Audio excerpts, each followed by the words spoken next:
মাননীয় বিদ্যুৎ মন্ত্রী, ভালো উত্তর দিলে আপনি জান্নাতে যেতে পারবেন। রংপুর বিভাগের প্রবেশদ্বার গোবিন্দগঞ্জে ধানের শীষের পতাকা উঠছে।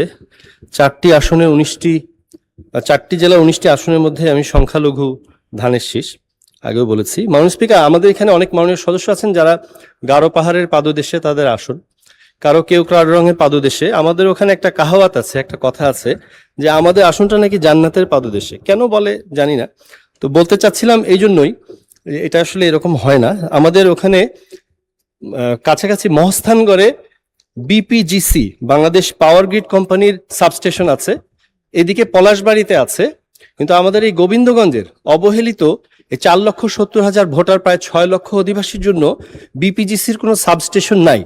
এর ফলে আমাদের এখানে কোচাশহর হোসিয়ারি শিল্প প্রায় 2,000 ক্ষুদ্র শিল্প, সেগুলো ব্যাহত হচ্ছে। এবং গতকালও এই ঝড় বৃষ্টির কারণে প্রায় 8 ঘন্টা প্লাস ইলেকট্রিসিটি ছিল না।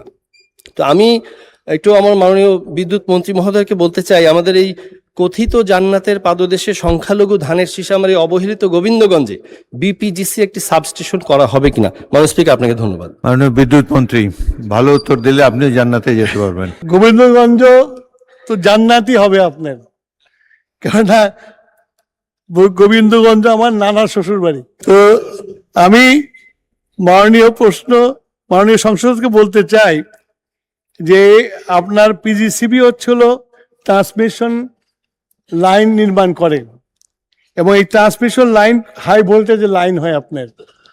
এই হাই ভোল্টেজ লাইন থেকে যখন আমরা ডোমেস্টিকে নিয়ে আসলে স্টেপ ডাউন করতে হয়, তো যেহেতু ওনাদের কাছাকাছি ট্রান্সমিশন লাইন আছে, সেই জন্য গোবিন্দগঞ্জে যে সাবস্টেশন আছে সেই সাবস্টেশনে ভোল্টেজ স্টেপ ডাউন করে আমাদের ডোমেস্টিক লাইনে আমরা দেই। আমি ওনার যে সমস্যাটার কথা বললেন সেটা হলো ডিস্ট্রিবিউশন লাইনকে আপগ্রেড করতে হবে।